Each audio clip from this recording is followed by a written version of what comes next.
Bonsoir à tous, bienvenue sur ma chaîne YouTube. Je m'appelle Marc Boulet, je suis ingénieur en aquaculture. Aujourd'hui, je vais vous parler d'un thème très important. Mais avant tout, si vous êtes sur cette chaîne, c'est que vous êtes intéressé par les domaines de la pisciculture et de l'investissement. D'ailleurs, ce sont les deux mots que nous avons choisis parce qu'on s'est dit que ces deux mots réunis ensemble contribuent de manière efficace au développement de notre continent. Donc aujourd'hui, je vais vous parler d'un thème très important parce que c'est quelque chose que j'ai eu à vivre dans notre secteur d'activité et que je trouve qui est un paramètre très important à arranger. Il s'agit du fait de ne pas toujours chercher à être le premier, mais d'être le meilleur. Donc c'est le thème de cette vidéo. Pour pouvoir comprendre mon avis, pour pouvoir comprendre ce que je veux dire par là, alors venez m'écouter après le générique.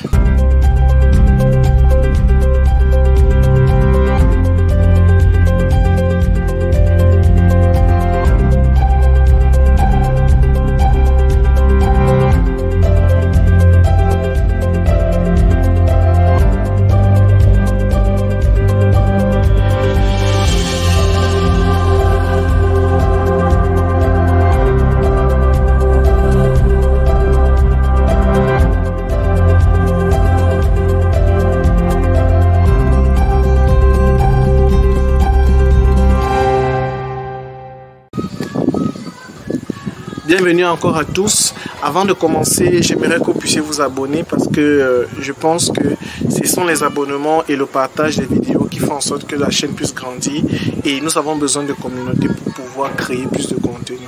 Alors je vous remercie déjà si vous êtes abonné de continuer à aimer et partager tout ce que nous sommes en train de dire. Et aujourd'hui nous allons parler de quelque chose de très important. Pourquoi il ne faut jamais chercher à être le premier mais à être le meilleur? Parce que c'est quelque chose qu'on retrouve dans presque tous les domaines. Donc, tout le monde cherche à être le premier. Tout le monde cherche à être celui qui arrive le premier. Mais parfois, les gens oublient que ce n'est pas le plus important. Que le plus important, c'est être le meilleur. Vous comprenez? Être le meilleur. Je vais vous prendre cela en vous racontant un peu mon passé. Parce que c'est une conclusion que je suis en train de prendre après avoir vécu beaucoup de temps dans cette manière de penser qu'il faut toujours être le premier. Je vais commencer en fait vers le départ pour que vous puissiez comprendre la genèse de mon explication. Quand je commençais la pisciculture, sincèrement, on n'était pas très nombreux à être très actifs surtout au Cameroun. Et donc, on ne nous retrouvait pas vraiment très nombreux. Et ce qui fait en sorte que ce qui se démarquait pouvait vraiment, à travers quelques petites activités, commencer à être vraiment connu de tous parce que il suffisait seulement de faire quelque chose de très peu et tout le monde arrivait à vous voir. Donc en fait, on était les premiers, sans même le vouloir, on était les premiers sur le terrain. Et donc on a commencé à travailler. Et le fait de toujours vouloir être le premier, ça vous met dans une forme de miroir et de croyance. Vous avez l'impression que vous avancez. Mais parfois, le fait de toujours courir plus vite et ne pas comprendre les situations du passé fait en sorte que vous allez biaiser le chemin et ça peut avoir un impact sur l'avenir. Alors, comment est-ce que moi, ça a eu un impact dans ma vie?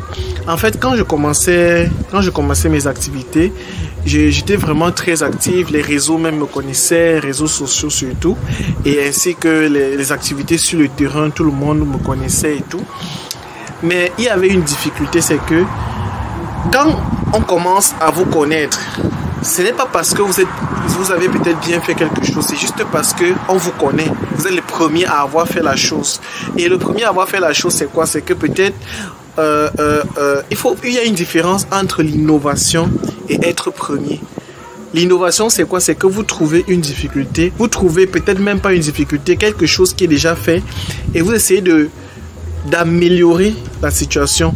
Ça fait ce que vous êtes en train ça fait en sorte que ce que vous avez commencé à faire, améliorer là, en fait, c'est une innovation. C'est quelque chose qui va modifier notre vie.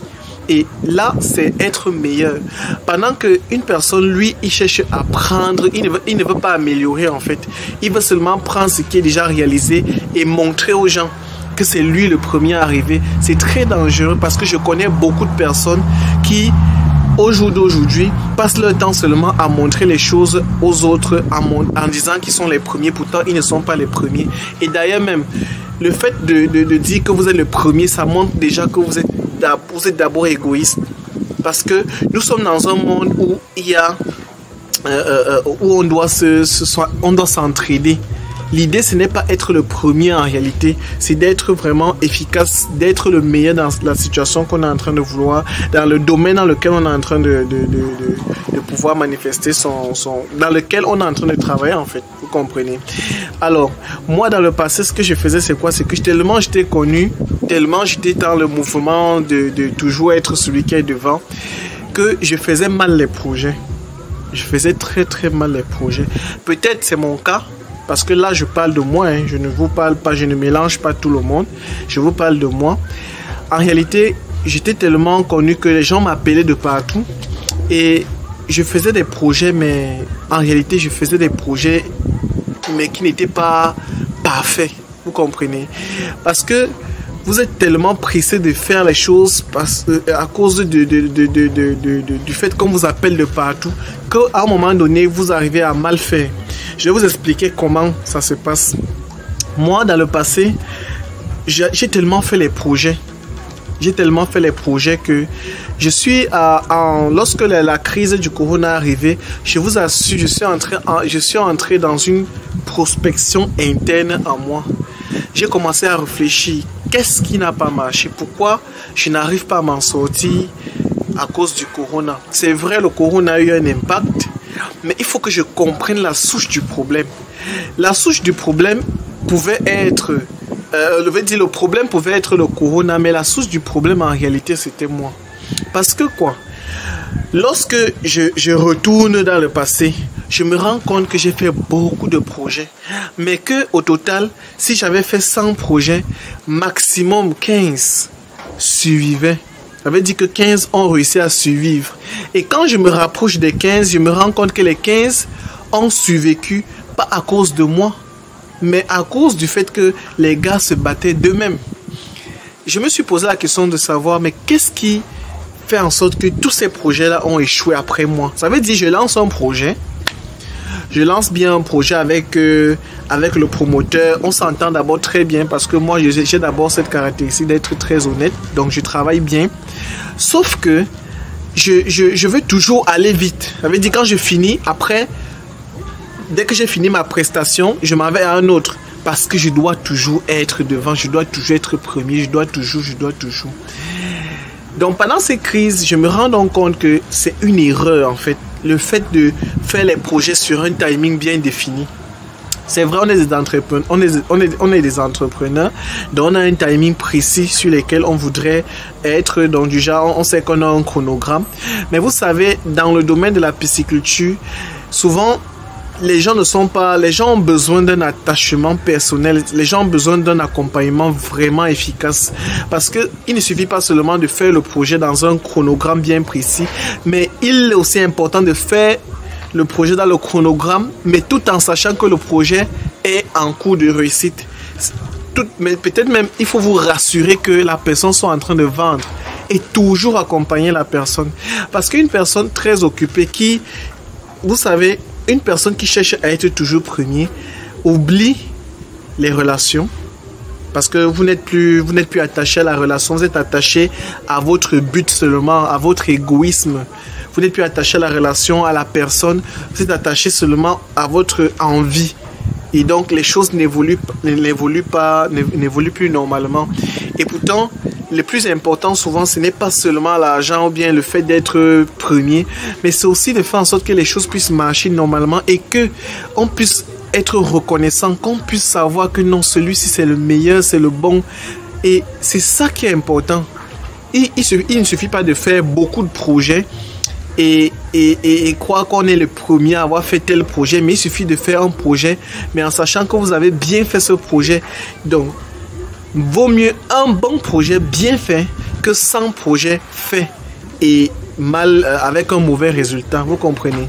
Moi, je parle beaucoup plus là aux prestataires et aussi par ricochet parler à certaines personnes qui ont des activités en parallèle, qui font qui ont des clients et qui font dans des prestations de services. Mais là, vous comprenez un peu le sujet principal, c'est quoi? C'est que ne forcez pas à être seulement rapide dans vos activités. Non. Soyez plutôt efficace dans vos activités. Soyez plutôt... et comprenez ce que vous êtes en train de faire. Ne soyez pas rapide. Comprenez ce que vous êtes en train de faire. Donc, pendant toute ma période de vie d'entrepreneur, surtout en termes de prestataire, j'ai trop fait des projets, mais au final, les projets n'ont pas donné vraiment de bons résultats. Je suis entré en contact avec toutes les personnes avec lesquelles j'ai fait. S'il y a certaines personnes qui sont sur ma page et qui ont l'impression que je ne les ai pas contactées, les personnes peuvent toujours me contacter. Je me suis rendu compte que j'ai travaillé avec beaucoup de personnes, mais parce que je voulais faire le travail rapidement, parfois j'ai délégué même les activités, j'ai dit toi va faire telle chose, mais parfois surveiller ça a été très difficile, contrôler était très difficile parce que j'étais tellement occupé, je ne peux pas décrocher au téléphone, je suis tellement occupé. En fait, l'occupation, ce n'est pas pour dire que vous êtes trop important, non. L'occupation peut aussi être un problème de management, un problème de gestion. Ça peut aussi être un problème d'égoïsme, un problème d'efficacité. Moi, je suis entré, comme on appelle, introspection là. Donc, moi, j'ai fait ma propre prospection. On va dire quoi? Je suis entré dans mon propre intérieur pour comprendre la difficulté. La prospection de mes propres difficultés, j'ai commencé ça à l'intérieur. Et je me suis rendu compte que c'est quelque chose que je devrais arrêter. Que je dois arrêter. Le fait de toujours être rapide dans mes projets, faire les choses rapidement, j'ai décidé de l'arrêter. Donc, en fin 2021, c'est là où je décide donc de reprendre, début 2022, les nouvelles formes, les nouvelles formes de principes que je me suis établi. Et l'un des principes que j'ai maintenant, c'est que je ne cherche plus à être rapide, premier, très important. Je cherche à être meilleur. Même s'il faille que je travaille dur pour que le projet puisse arriver. À un moment donné, même s'il n'y a pas le paiement qui suit, je le fais d'abord parce que je sais que c'est au travers de ce genre de projet que je pourrai avoir mes récompenses. Tout n'est pas toujours attaché à l'argent. Tout n'est pas toujours attaché au bien matériel, tout n'est pas toujours attaché au fait que vous êtes tellement important, non. C'est aussi attaché à la qualité de la personne que vous êtes. Le business a voulu me changer. Moi, je suis une personne d'abord de très honnête. Je suis une personne de très combative. Je suis une personne qui travaille énormément pour ce qu'elle veut. Mais le business m'a changé à un moment donné. Le business m'a changé à un moment donné. Les concurrences par-ci, les concurrences par-là, je ne fais plus ça. Je suis en train de travailler sur la personnalité que je représente. Je suis en train de travailler sur l'efficacité. Tant que quelque chose ne marche pas comme je veux, je ne l'abandonne pas. C'est maintenant comme je veux. Je m'approprie un projet. Et un des paramètres essentiels que je suis en train de respecter dans mes principes, c'est que je fais un projet après l'autre. Parce que souvent le fait c'est d'accepter aussi trop de projets. À un moment donné, on ne sait même plus comment fonctionner. Et ça devient très difficile pour un entrepreneur qui a trop de projets. Donc même si les gens m'appellent pour me dire, oui, monsieur Mboulé, j'ai besoin j'ai besoin de vous à tel endroit, j'ai besoin de vous. Je vous dis, ok, dans mon programme estimatif, voilà à quelle période je compte me libérer. Mais si j'arrive que le projet que je suis en train de mener n'est pas encore terminé, je vous assure, je ne serai pas disponible. Et je vous le ferai savoir que là, je ne pourrai pas être disponible cette période vu l'allure de la situation.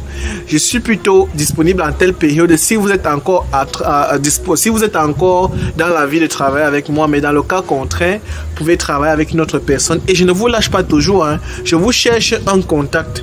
Je vous cherche un numéro qui va pouvoir vous aider de manière efficace. Donc, vous comprenez un peu la souche de ma pensée. Parce que là, moi, je ne voudrais plus que les gens pensent que le plus important, c'est de courir. Non. Même dans votre propre projet, je ne vous demande pas d'attendre tellement. Mais ne soyez pas toujours focalisé seulement sur les biens et tout ça. Soyez efficace, soyez meilleur dans votre manière de travailler. C'est le plus important. Et depuis le début d'année, j'ai donc pris ces principes-là et j'ai commencé à les appliquer. Et j'ai remarqué quelque chose. C'est que, premièrement, je garde des relations, des très bonnes relations, vu que je travaille avec les personnes à fort, donc je travaille avec des personnes à fond, vous comprenez. Du genre, la personne est là, on travaille ensemble jusqu'à ce que le projet arrive à maturité. La personne se sent à l'aise. La personne parfois peut se décourager. Oui, j'ai trop investi, je pense plus que je peux m'en sortir. Moi, quand je suis là, je dis non, n'abandonne pas, je te soulève encore. Je dis bon, ça là, je vais faire telle chose, ça va aller. Et après, ça passe. Pourtant, quand vous n'êtes pas là, dès qu'il y a les difficultés, la personne abandonne. Pourtant, c'est vous qui êtes la personne sur laquelle elle se repose pour pouvoir évoluer. Vous comprenez un peu le rôle. Et c'est pour ça que j'ai dit aux gens sur ma page que le mentor, c'est une personne de très importante. On va dire très importante parce que je ne fais que mélanger les elle et les il. Donc, c'est une personne de très importante. Donc, il faut faire très attention à faire le bon choix. Si vous faites un mauvais choix, vous allez buter devant le mur. Donc, moi, je fais mes prestations maintenant pas à pas, une prestation après l'autre. Peut-être même en un an, j'ai seulement fait 3 prestations. En un an, peut-être. Puisque je veux que le projet puisse arriver à terme. Je suis arrivé à Libreville, on va dire au Gabon. Je travaille avec une personne de très bien et je veux que son projet arrive à terme. Donc, je suis ce projet pas à pas et le résultat est là. Pourtant, je sais aussi que si je n'étais pas là, c'est que le projet est déjà abandonné. Je le sais.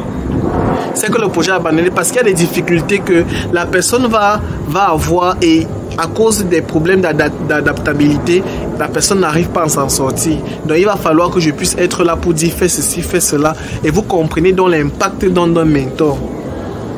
Et le plus important, ce n'est pas donc de courir du genre, je finis ici, là, après je pars là-bas, après je pars. Non. Mais plutôt être efficace, être meilleur dans ce qu'on est en train de faire. C'est ça qui est le plus important. Et donc, c'est ça que j'ai envie de vous communiquer aujourd'hui. C'est ça que j'ai envie de communiquer aujourd'hui. Pour tous mes frères, tous mes amis, tous ceux qui sont en train de m'entendre aujourd'hui, que ce soit sur Facebook, que ce soit sur YouTube, je voudrais juste dire quelque chose de très important. Il n'y a pas de guerre entre nous. Il n'y a pas de guerre entre nous. Faisons les choses pas à pas et efficacement. De manière efficace, que je vais dire de manière efficace, faisons en sorte que les promoteurs puissent être satisfaits de ce que nous sommes en train de faire. Vous n'allez plus me voir dans la guerre. Vous n'allez plus me voir dans la recherche des clients. Je n'ai même pas besoin de ça. Moi, j'ai mon exploitation et j'ai décidé de prendre du temps parce que c'est aussi l'un des trucs qui m'a mis dans les difficultés. Le fait que je me retrouve en train d'aller faire les projets des autres, pourtant mon propre projet est en agonie.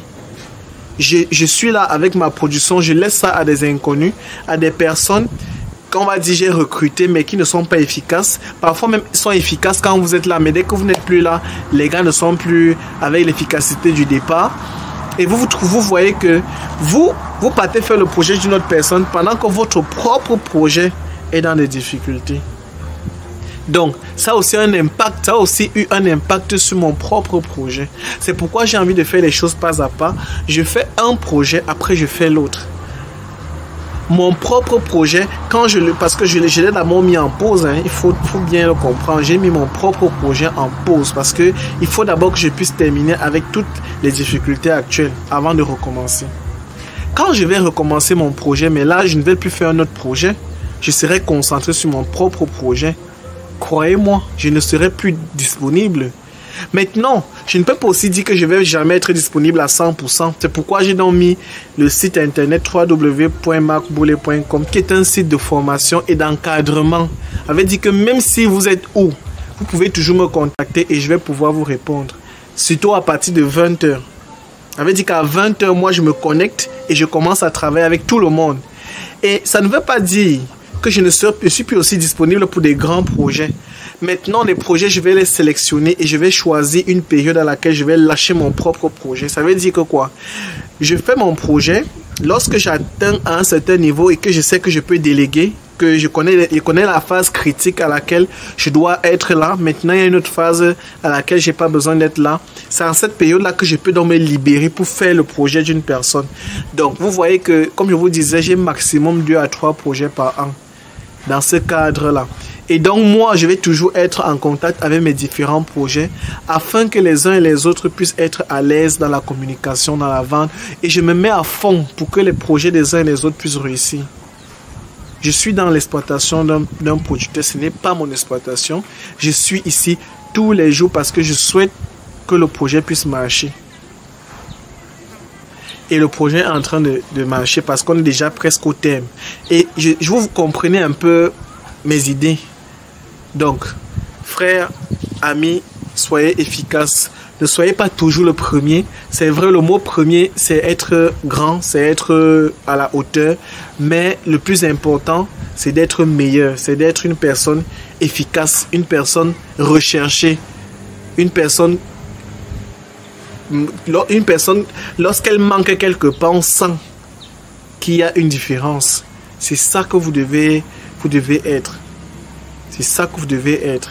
Donc, pour tous les projets qui viendront de 2022 à n'importe quand, comprenez déjà que voilà mon caractère redéfini. Parce que c'est un caractère que j'ai en moi depuis. Mais les projets m'ont tellement englouti. Donc là, il faudra comprendre que je ne souhaite plus être le premier. Je souhaite être le meilleur. Je souhaite être une personne efficace qui contribue au développement de l'Afrique. Donc, si la vidéo vous a plu et que les conseils ont été vraiment utiles pour vous, n'oubliez pas de vous abonner, de partager et aussi de me laisser les commentaires si vous avez d'autres idées pour améliorer les conditions de certains entrepreneurs qui vivent souvent de très grosses difficultés. Et donc, je serai ravi de vous répondre et nous dire...